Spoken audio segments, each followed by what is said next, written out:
बिस्मिल्लाहिर्रहमानिर्रहीम अस्सलाम वालेकुम। सऊदी इन्फो यूट्यूब चैनल में आपको खुश आमदीद कहते हैं। सऊदी विजन 2030 के मुताबिक सऊदाइजेशन का सिलसिला जारी है। मज़ीद 4 शोबों से गैर मुल्कियों की छुट्टी का ऐलान किया गया है। आज से कुछ 4 दिन पहले ही एक शोबे में इस पर अमल दरामद का आगाज़ हो चुका है, जिसमें पोस्टल सर्विस, डिलीवरी सर्विस यानी सऊदी पोस्ट से रिलेटेड जितने भी गैर मुल्की थे उनकी छुट्टी करवा दी गई है। 100% सऊदाइजेशन का ऐलान कर दिया गया था इससे पहले, और तकरीबन 4 दिन पहले उस पर अमल दरामद का आगाज़ हो चुका है।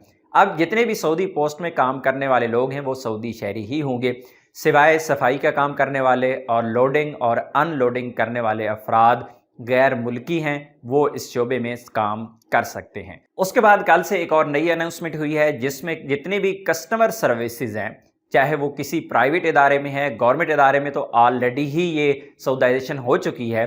तमाम बड़ी मार्केट्स, तमाम बड़े इदारे, तमाम बड़ी कंपनियां, वहाँ पर कस्टमर सर्विसेज से 100% गैर मुल्कियों की छुट्टी करवा दी गई है। अब तमाम सऊदी शहरी कस्टमर सर्विसेज का काम सर अंजाम देंगे, और अगला शोबा जो है वो है जितने भी वकला हैं, कानूनी मुशावरत करने वाले, वसीका नवीस, स्टाम्प फरोश, इस तरह के जितने भी शोबे हैं 70% सऊदाइजेशन का ऐलान किया गया है। इससे पहले 50% था, यहाँ पर गैर मुल्की बाकी काम कर रहे थे, लेकिन अभी मज़ीद अनाउंसमेंट की गई है कि अभी 70% सऊदी काम करेंगे और बाकी 30% गैर मुल्की यहाँ पर काम कर सकेंगे। यहाँ पर एक बहुत अच्छी चीज़ आपको बताता चलूँ कि सऊदी अरेबिया ने एक वकील जिसने LLB किया हुआ है, उसकी जो सैलरी मिनिमम रखी है, और जितनी भी वकला की कंपनियां हैं उनको इस चीज़ का पाबंद करवाया है कि मिनिमम 5500 रियाल सैलरी उनको दी जाए।